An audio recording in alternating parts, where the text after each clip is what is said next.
And we're almost there. So our main example is the field of rational functions in the plane, and we consider valuation.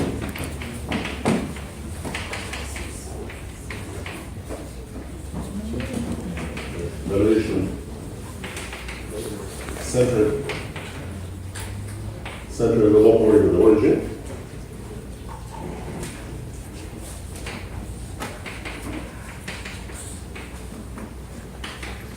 When I recall what that means, it means center in the origin means that the value of both u and v are positive. And what we finished with last time was we saw that there exists a associated to nu, we have a sequence of point blowing ups. So you assume k as exactly close? Well, not for this statement. Yes, certain times I'll assume that. For what I'm going to say now, no. But in any case, it's just for convenience, just for simplicity. You don't have to assume it. Just the formulas become a little bit more complicated. But for what I'm going to say now, we don't need algebraic close. So associated to nu is a sequence of point blowing ups.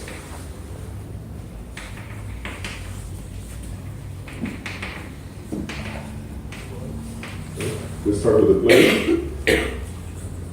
So in the modern language, I call this spec. And then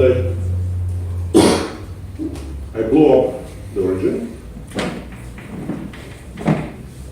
And then what we saw is that it's easy to prove that the valuation has a unique center on x1. It's a point, it's a scheme theoretic point which maps to the origin, so it could be either the exceptional divisor or some closed point on the exceptional divisor.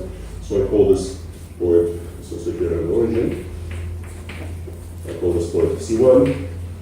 And if it's the entire exceptional divisor, I stop there. But if it happens to be a closed point, I blow it up again. And again, there is a unique center called C2 and so on. So let's see, I guess I call this one E0, E1.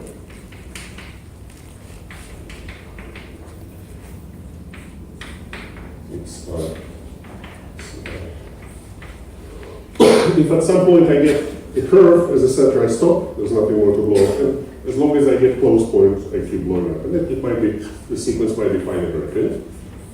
So we want to classify valuations as in almost every classification problem in algebraic geometry. There are two parts. So there's a kind of combinatorial or topological classification, and if you oversee, and then there's the modular space for objects with a given combinatorial data. So it's the same here. I won't talk much about the modular problem, but at least let's classify valuations combinatorially. And so what we also saw in an example last time that we can associate.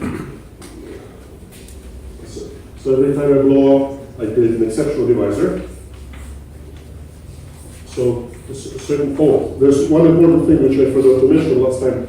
It's not an arbitrary sequence of point blowing ups. There is a restriction. There's the following property, which is also obvious, is that okay. So let EI by definition be the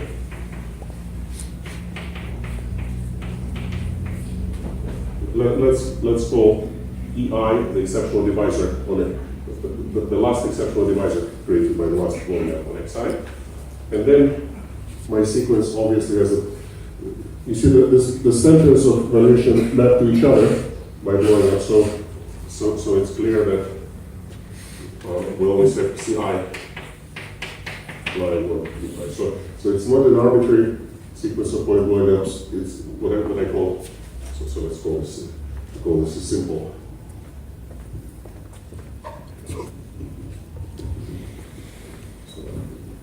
So definition of sequence of point blowing ups.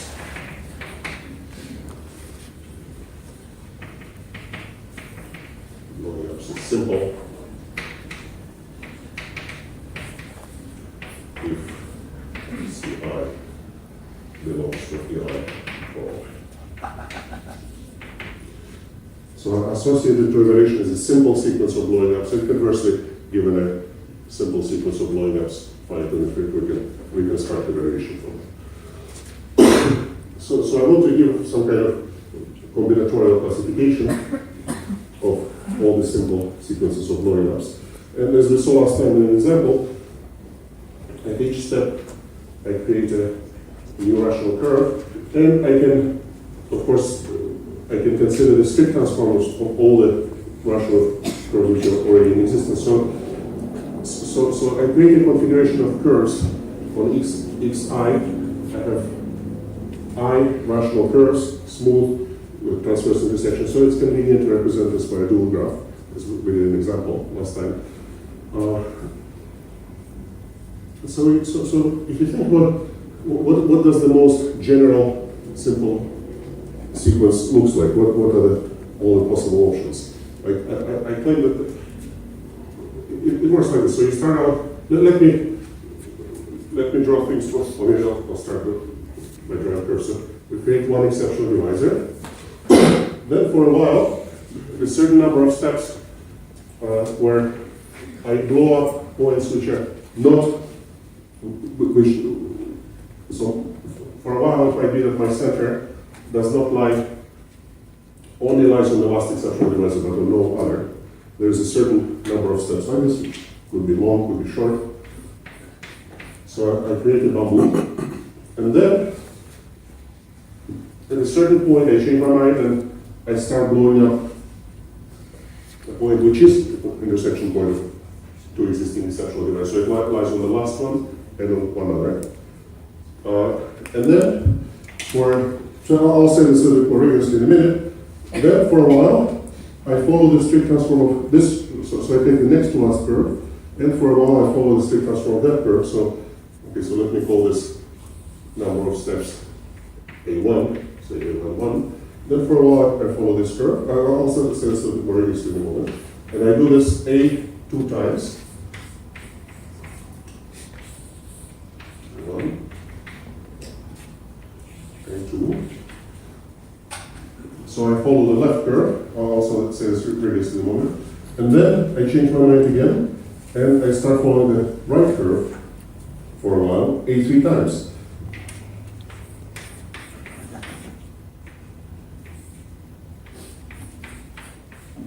So I get A1, A2,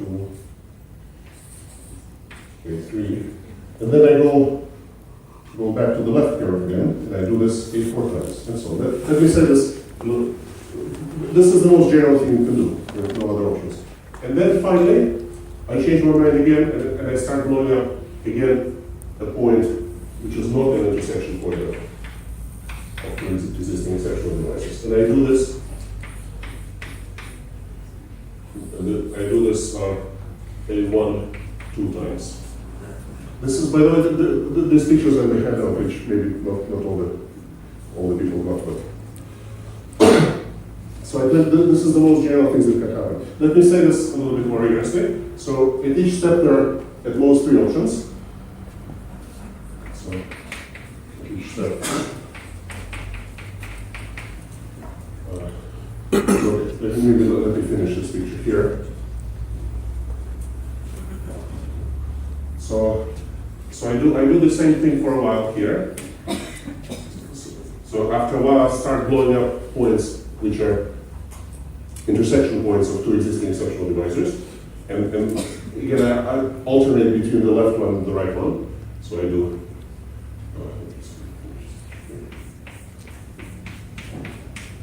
So here again I have A2, A2,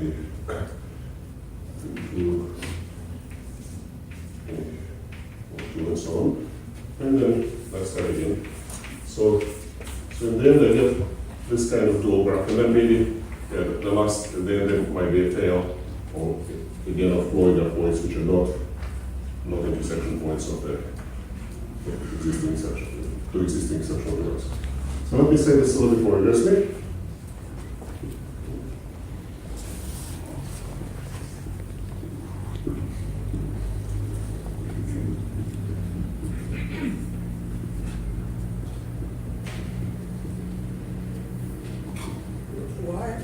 are not sure that we don't blow up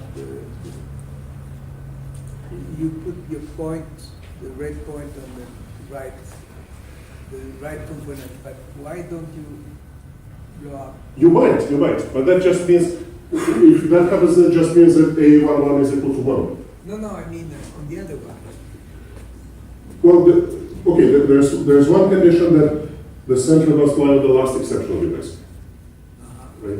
Because the center of the relation on xi should map to the center of the relation of that's the only restriction, and I'm just describing the most general thing you can do with that. Okay. So let me say this a little bit more rigorously. So at each step,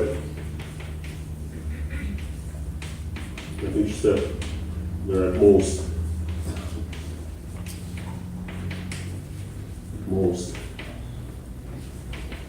3 options.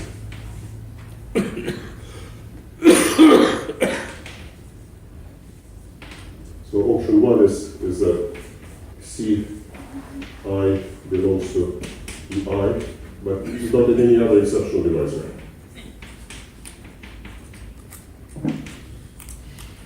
J. The second option, Ci could be in intersection of the last 2 exceptional divisors, and 3, it could be intersection point of J, where J is different from R-. And so the description of this graph, the description of these numbers, Aij is the following. So let's say we follow option 1, A11 times. That's my EI. Yeah, sorry. So we follow option 1, A11 times. Then we do option 2 once. Then we do option 3, A21 times. Maybe A21 times. So option 2 once. And 3, A31 times 1 times, and so on. Then we continue like this, alternating between 2 and 3 until we get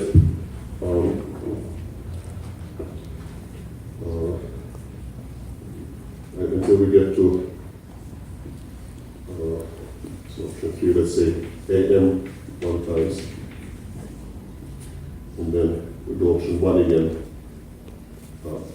A2 1 times, and so on. Then we repeat the process. So in the end, we get a dual graph which is shown on the handouts. Looks like this.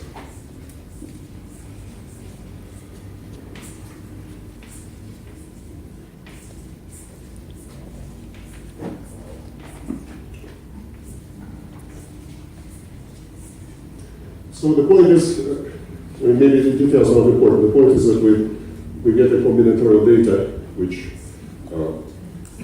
allows us to classify the variations by their dual graph. So if here we have A1, 1, A1,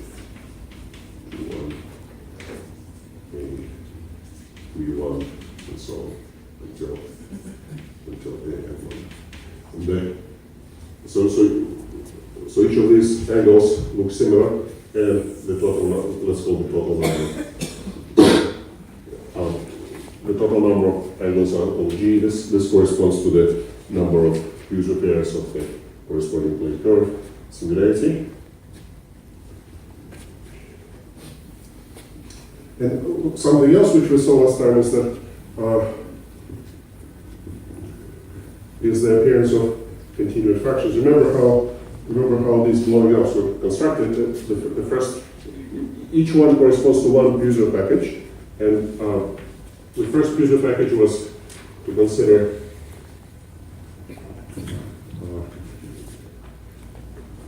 just the values of u and v, and the first user package, the coordinates were obtained in each step are monomials of u and v, and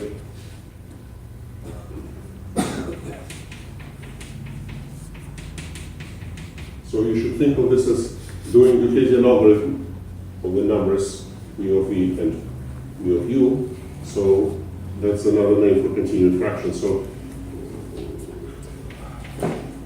what we saw in an example, which is a general fact, is that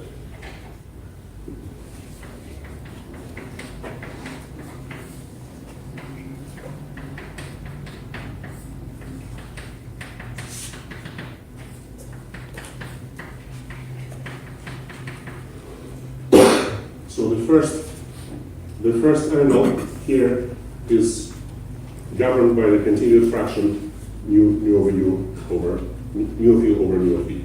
Okay, and then the next one is again a continued fraction, but it has to do with the value of the first polynomial, the ratio of the value, the first key polynomial to one of these, and then the second key polynomial, and so on. So I won't do all the details. The details are in the handout. But so this allows us to classify variations by this combinatorial vector. You can think of it as close to user pairs. Think of it as a dual graph, or you can think of it simply as a collection of integers, a11, a21, a31. So yeah, I won't do more details.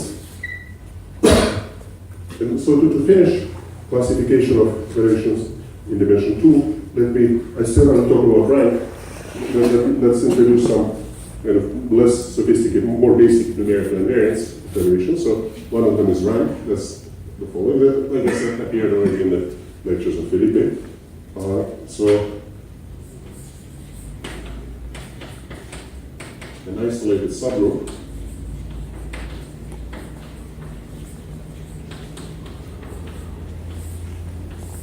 of gamma is a subgroup delta, such that whenever I have an element of this delta and another element of gamma, such that which lies between a and minus a, then we belongs to. So it's a subgroup which at the same time is a segment in the order. Okay. And the rank, so for example, so 0 plus z.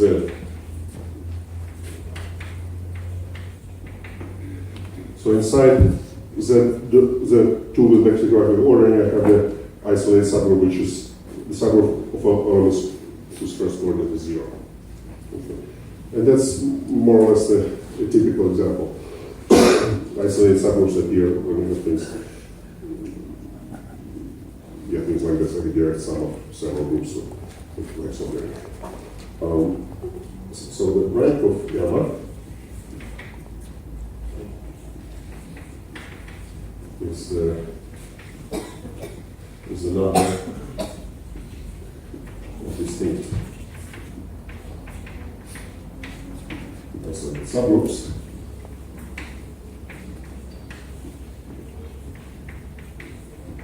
where I count, let's say we don't count 0. 0 of course is an isolated subgroup, but we count the group itself. Okay, so for example,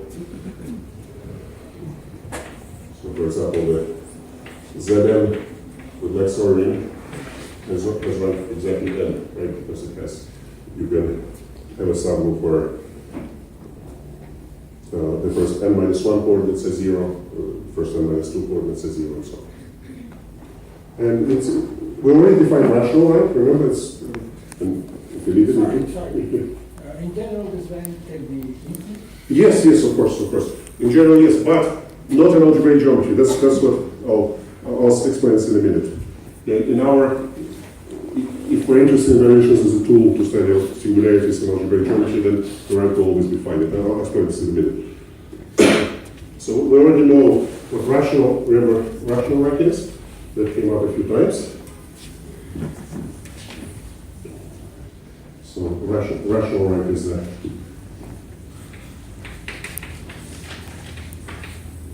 Well, I guess I'll speak about rational rank, rational rank of the variation is the same as the rank or rational rank of its value group. I won't take the distinction. So rational rank is the dimension of the Q vector space.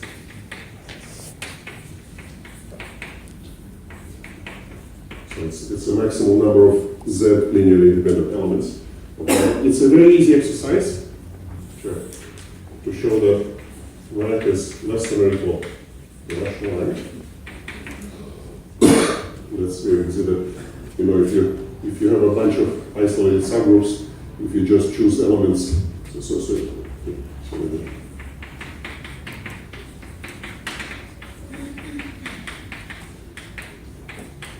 if the rank is equal to n, it's very easy to see that if you choose elements like this, then lying in each successive isolated subgroup, but not in the previous one, then these elements are Z-linear independent. It's very easy to see.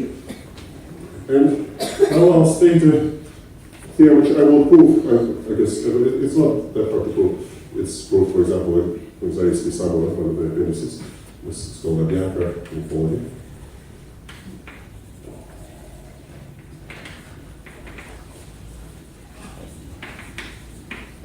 This maybe it should be called Bianca-Zariski inequality because Zariski proved it in the case of algebraic geometry for algebras of finite type over field, and then Bianca proved it for complete generality.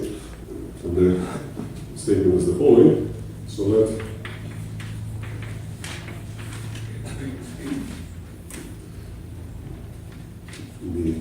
the local Noetherian domain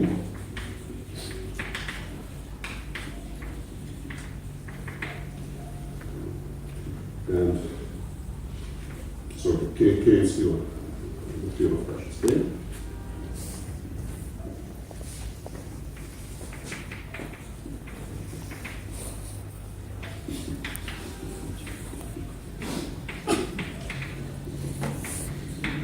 And new evaluation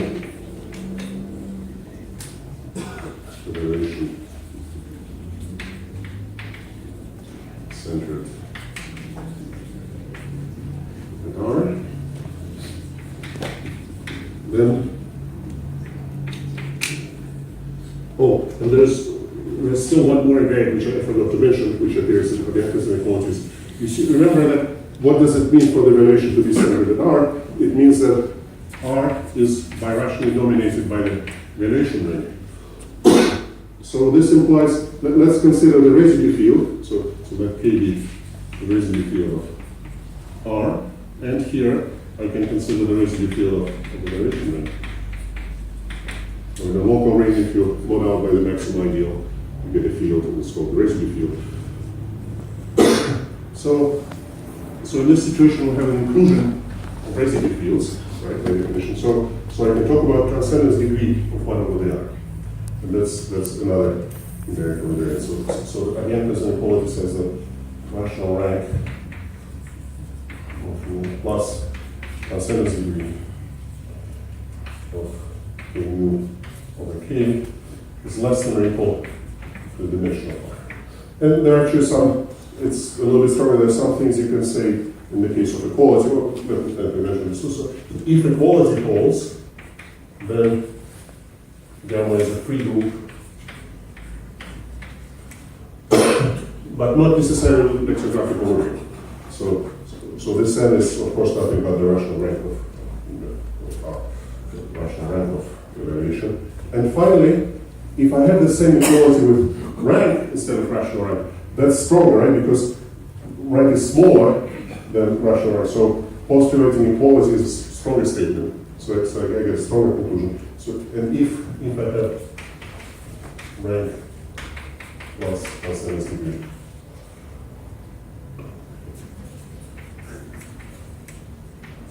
equal to dimension, then gamma is somewhat equal to R, the next level. That's again inequality. And it's not too far, it's of course not trivial, but it's not very far. First of all, this explains, if I'm interested in valuations of full for algebraic geometry, my valuations will be centered at local rings of algebraic varieties, which are finely dimensional. So in any case, rank and rational rank will always be bounded by a dimension. So I don't have to think about infinite rank in this case.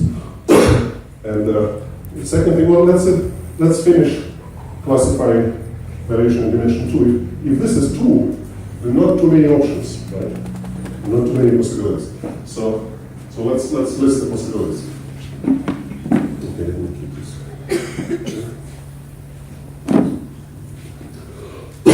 Let's make a table. And I think it must be also in the note.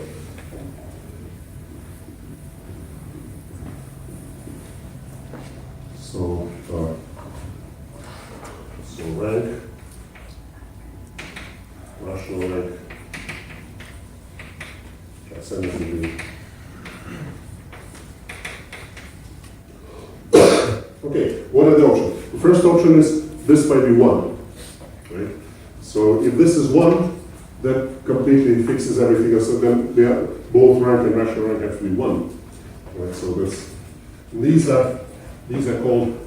So in this case, by Bianchi's theorem, okay, we got gamma here. So in this case, gamma is z.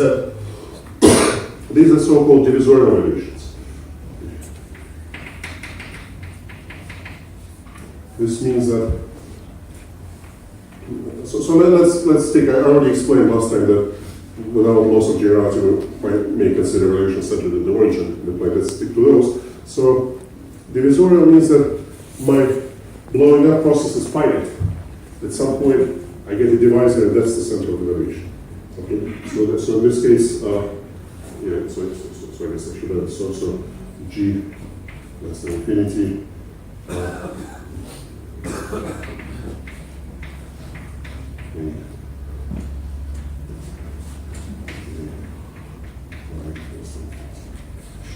So everything is fine here. And in terms of the first construction I did on the first day, K-polynomials, it means that the number of K-polynomials is finite and their value is rational. Okay, so finitely linear. So there exists an I such that mu is equal to. Remember, on the first day we were constructing sort of successive approximations to nu in terms of K-polynomials, and so divisorial means that mu just equals to one of them.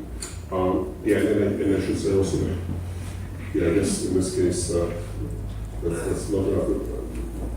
And, yeah, I guess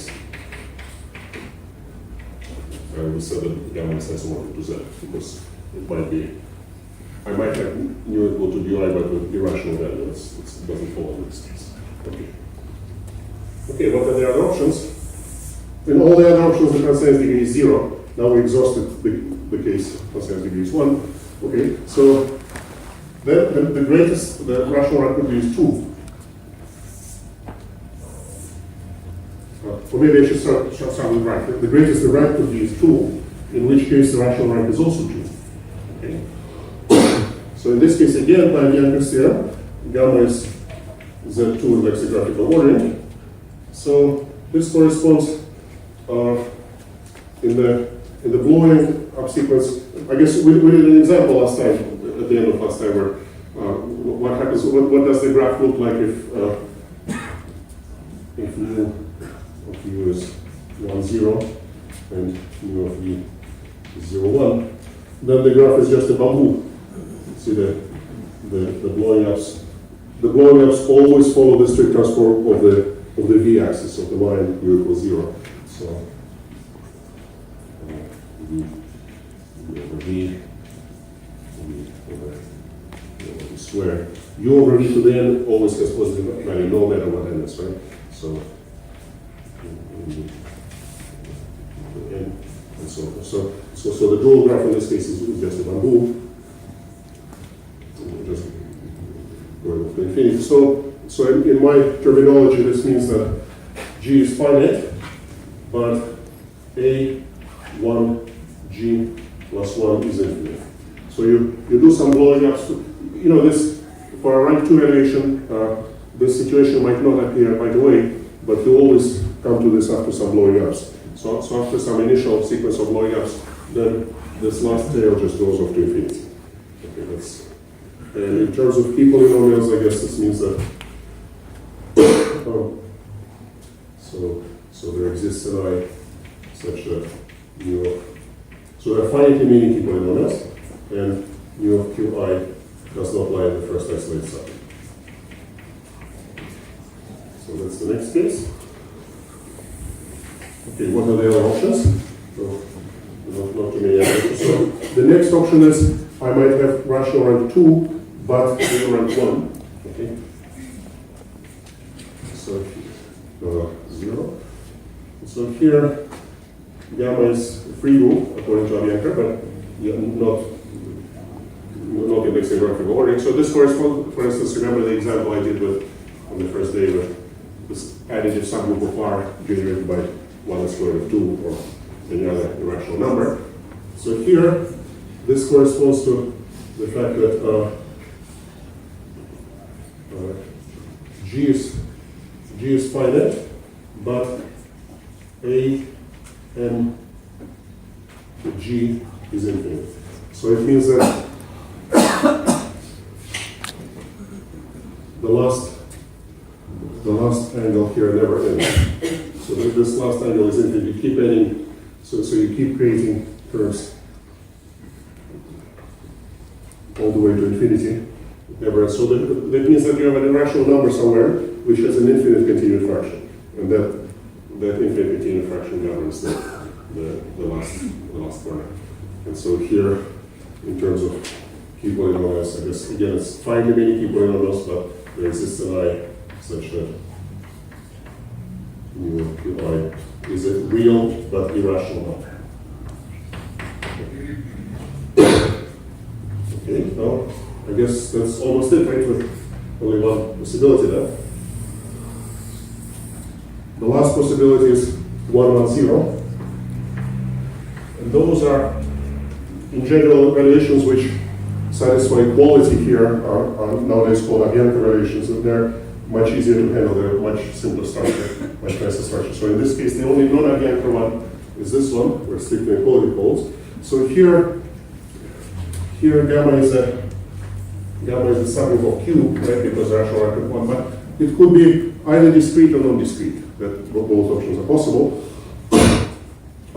So in terms of my examples, this is there's a let me recall the examples. One example was the example with a transcendental curve that falls under this category, or in any case, infinitely many. You could also have, in either case, you have infinitely many key polynomials, which the group might be Z, like in this case, or it could be some non-discrete subgroup of Q. So here you have infinitely many key polynomials.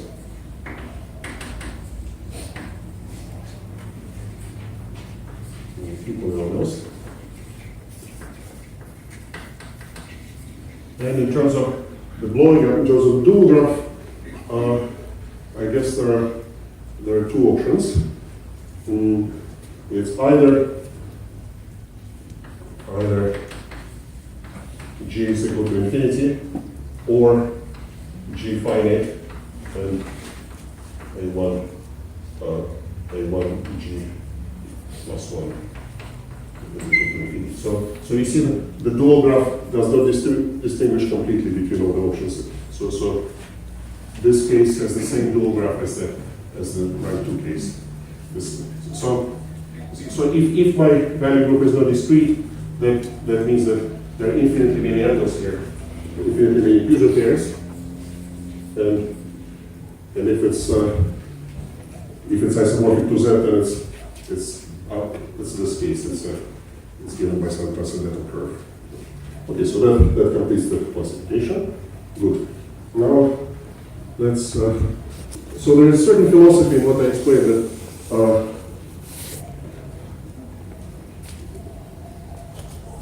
Understanding resolution of one way of understanding resolution of curve singularities is to understand the curves live in the plane. So we have to understand well variations on the plane. So now I want to do this in general in all dimensions, no characteristics. So let's do the general case. Excuse me, could you repeat this last case? Yeah, last case is I have rank 1, rational rank 1, and transcendence degree 0. So in particular, gamma is containing Q. It could be either discrete or non-discrete, could be isomorphic to Z.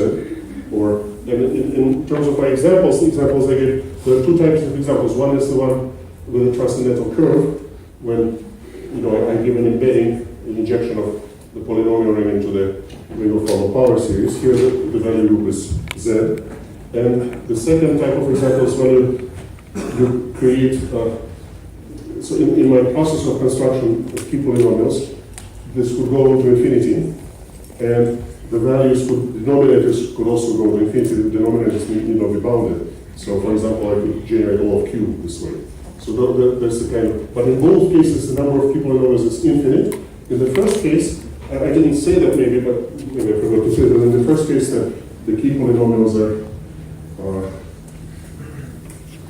so remember I had this transcendental power series, so in the first case I also have an infinity of key polynomials there, u minus a1b, u minus a1b, a2b squared, u1 minus 1b minus a2b squared minus a3 cube, and so on. But the point is there is an infinity of them. You cannot describe this variation by a finite amount of data unless you go to formal completion of the ring.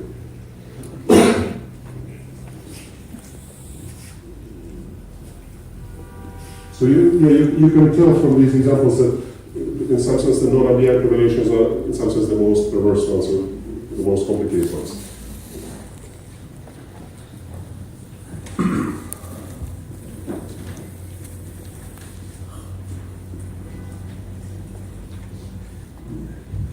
Okay, and I guess I don't remember if I said this last time, but this blowing up sequence which we construct in two dimensions are sort of origin on the plane.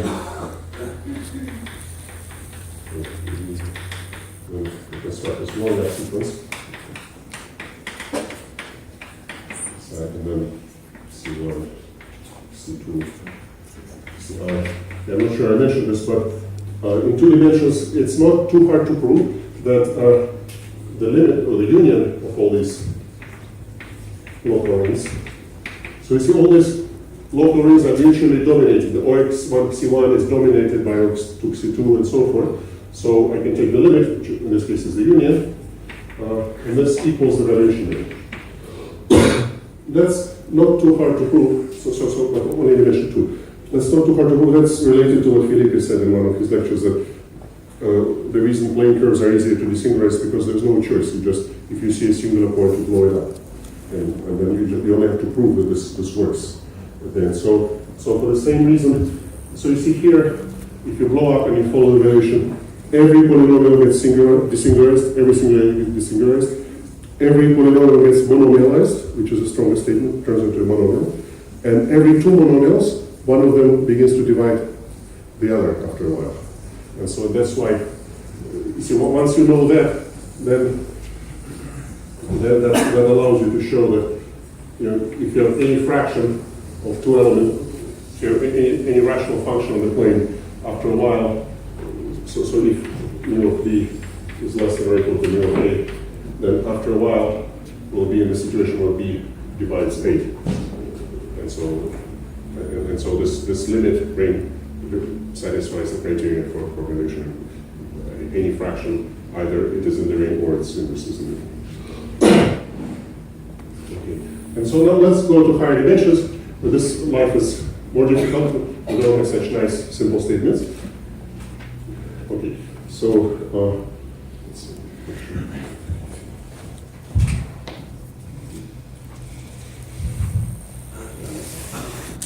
Okay, let me define again blowing up. This is done, it has been done, I guess, in one of the discussions and also in several lectures, but let me recall again. So I'll give it the same definition as later, a little bit more general for arbitrary schemes. So let X be an affine scheme and take an ideal. Let's pick a system of generators. Because then we have to prove that the construction is independent of choice of generators. Okay,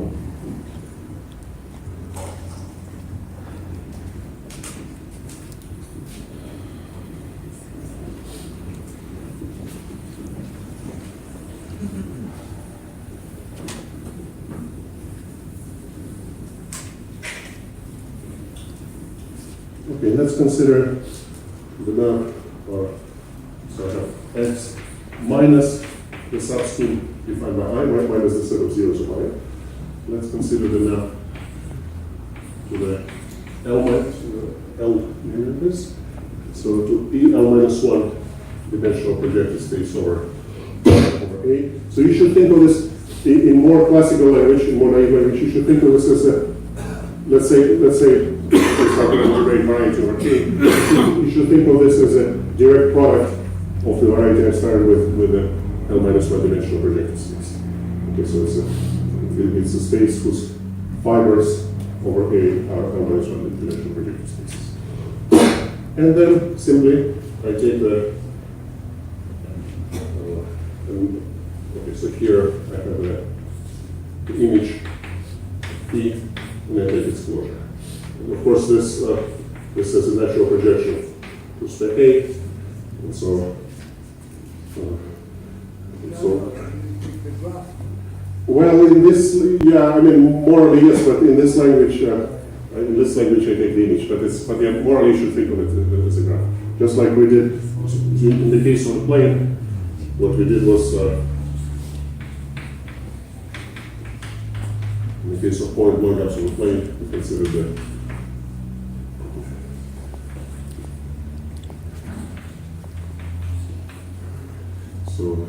so you should think of this, let's say in the classical language or something like this. So this is the projective space over the plane. It's projective. This is in modern language. This is P1. And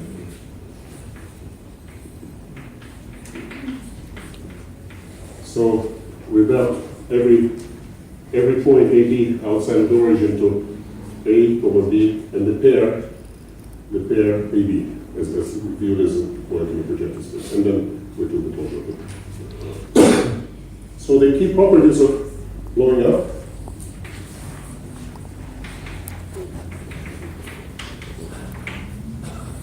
So let me call this term phi.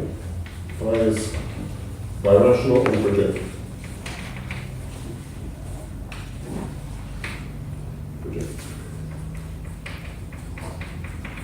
So projective is, by definition, projective just means that, so let me call this blowing up.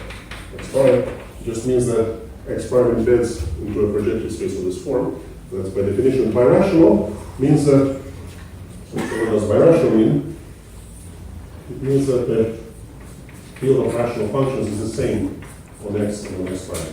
And that's also easy to see because the field of rational functions is determined by any Zariski set in my variety. So by definition, so maybe a better way to say this is more concrete way to say this is that X and X prime are isomorphic outside of the zero locus of I. Right? So this is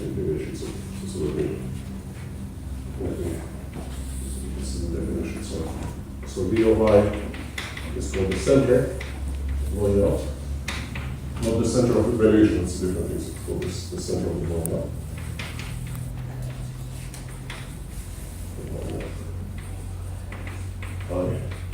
And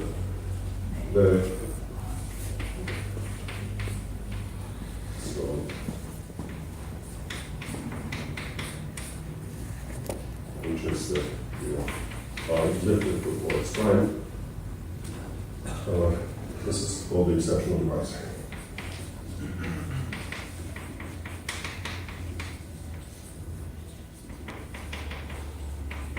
This is explained in great details in my notes. The notes I handed out. This is indeed a device. This is one way to characterize blowing ups, and also I guess one way to prove that this construction is independent of the choice of the basis is to characterize it by universal property. And the universal property is exactly the fact that this ideal becomes locally principal. It's locally generated by one element. So this upstairs is a set of coordination 1. That's why we call it exceptional device. This doesn't contradict the existence of small variables, but that's another story. So this for any I, not necessarily I to be primary. For any I, any Right, yeah. I could be anything, could be non-reduced, could be non-radical, absolutely anything. Of course, when I is principal, then the blowing up is nice. If it's already principal, then it's an isomorphism. It's an identity map, but in every other case, it's. In this generality, you should say locally principal generated by non-zero divisor. Right, absolutely, yeah, absolutely.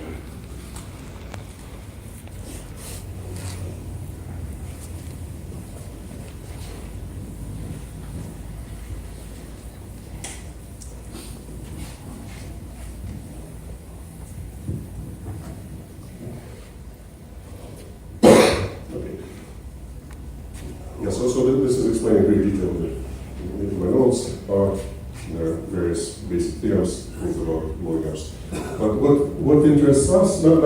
Let's work with valuations.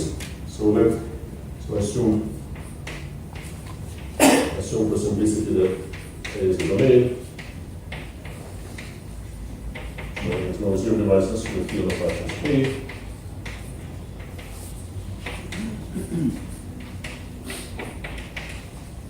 Okay. So then take evaluation.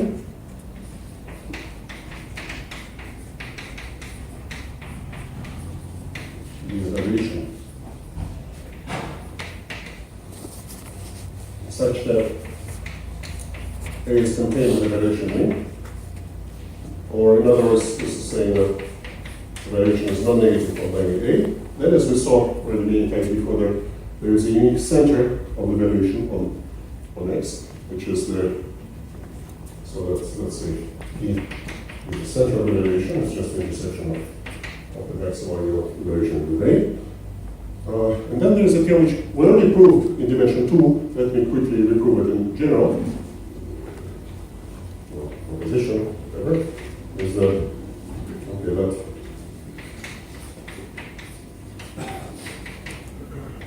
the blowing up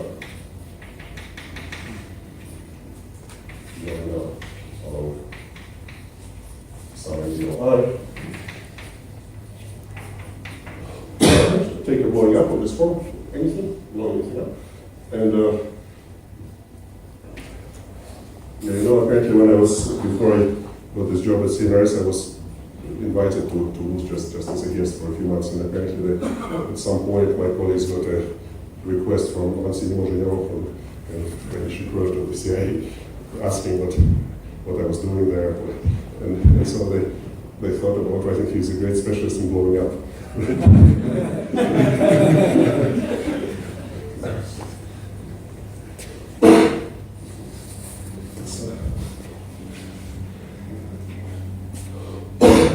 So blow something up, and then the theorem says that the proposition that there exists a unique C prime X prime such that mu is center of C prime.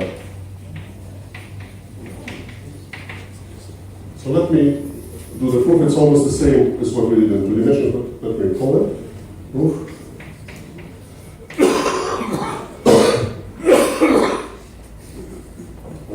So just like we did in 2 dimensions, I guess maybe I should explain a little bit more about that.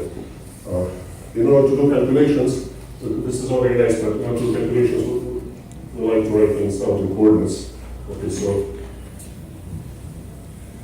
let me explain this. You have to say something about I has to say. No, just take some idea. Well, if it happens to be principal, then there's no blowing up, but the statement is still true. Blowing up is identity. But if any non-principal ideal, you modify something with What's the relation with mu? No, there's no relation. So I is an arbitrary ideal, mu is an arbitrary relation which is centered somewhere in this range. Okay? And then I say no matter what you blow up, upstairs. Yeah.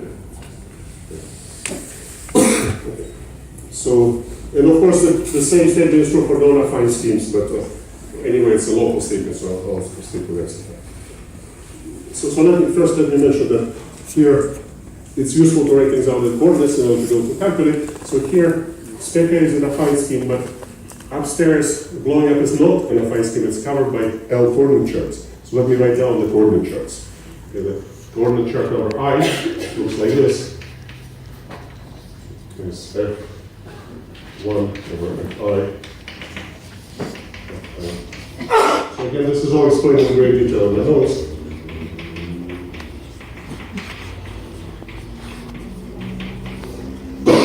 So you see that this makes a lot of sense. First of all, from this description, it's obvious that my map is birational. I'm not changing the field of fractions, I'm just adjoining two fractions to my ring. That's one thing. Another thing is, it's almost obvious from this. Yeah, I guess I won't worry about zero, so my A is a domain here for simplicity, okay? So it's also almost obvious from this description why the idea I becomes locally principal upstairs, okay? Because in this coordinate chart, you see my I was generated by F1 of L. So you see in this particular coordinate chart, all the other functions are generated by Fi. There are multiples of Fi. So that shows why my ideal I becomes principal, locally principal upstairs. And also that it's the smallest transformation of this property, right? Because it's the most economical way to do this. You want upstairs, in each coordinate chart, you want one of the Fi's generate all the others. Well, that's kind of the obvious way to do it, the most economical way to do it. Okay. So just like in the two-dimensional case, to prove the proposition, the first step is we must identify which coordinate chart my center belongs to. It might belong to several. So we have a relation. So consider the following relation on this set. From 1 to L. So it's not exactly a partial order, it's almost like a partial order, but not exactly. So the relation is the following. I say that I less than equal to j if f j over fi is domain. Mark, Yeah. the function of phi is not itself is not anything. Sorry? You don't have to put the function fi itself in the ring. Well, it's already in A. It already goes there. Yeah. Yeah, but that's a good point. That's a good point. So So A is not k. right, but But A is not given, and so and also you see from this that the function fi is the local equation of the exceptional velocity. That's what I was missing.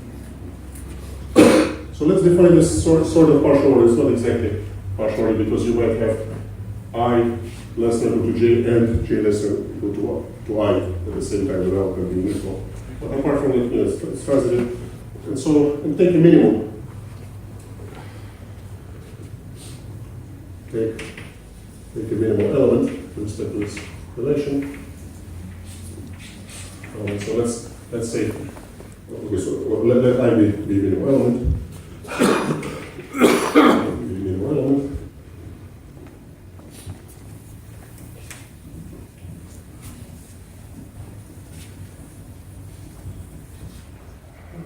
And then, by definition of my relation, you see that my coordinate ring of my coordinate chart is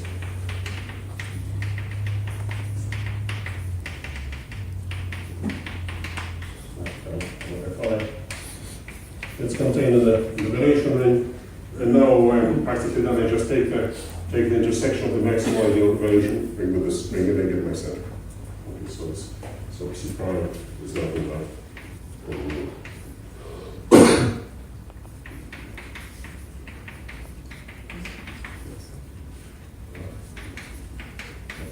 I guess for people who know algebraic geometry, this is sometimes called or it's a special case of evaluative criterion of properness. But it's very easy to prove back after this. Okay, great. So I want to relate. I want to use relations to study blowing ups. I want to relate the variations to my birational equivalence class. So let me relax. You know, when I was a student, the Bible of algebraic geometry was functional, and it still remains. minutes. 2 minutes? Oh, okay, yeah, I'll just continue next time. So, that's actually a nice place to finish. So, in the introduction, he says that the main problem of algebraic geometry is classifying algebraic varieties, which I personally don't completely agree with, but at least certainly it's one of the main problems for sure. And so, kind of the first very rough classification is into birational equivalence classes. So all varieties which are birational to each other, that introduce an equivalence relation. So that's a very rough. And then our next step is we want to prove that in every birational equivalence class there is at least one non-singular element. That's the problem of resolution similarities. And that's what we want to use valuations for. But maybe let me just finish by saying, so what we'll do next time. Okay, so I start with my scheme X. In the applications will be singular, that's the one I want to do singularities. And I want to consider the totality of all the possible loyals along all the possible ideals. And it turns out that this totality of loyals for a projective system, and next slide will take projective limit. And this is the Zariski Riemann space that Philip was talking about.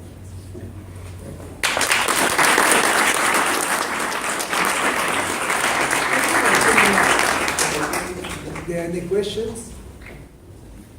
Could I ask in this diagram there, we could say that X prime is actually the strict transform of spec A in the blowing up spec A by V of A? Yeah, but it's kind of tautology. I mean, usually strict transform. Maybe you can say that, but it's a kind of usually strict transform is when you mix up some other subscheme in here. Okay, then it's meaningful to talk about the strict transform. Then you consider y minus v of I. Vi is the subscheme, right? No. Well, I mean, what you say is right. It's usually more interesting when there are two schemes involved rather than I just try to figure out what is the relation between X prime and the blowing up of spec A at Vi. It is the blowing up. X prime is the blowing up. Is it the blowing up or the strict transform?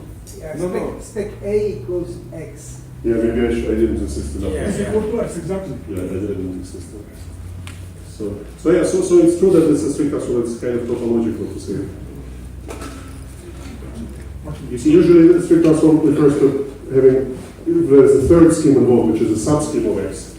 And then the strict transform means I remove V of I from I, look at its primigeminal isomorphism and take the closure.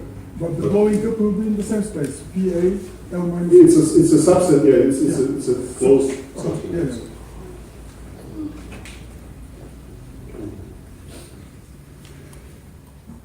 Any other questions? So, thank you.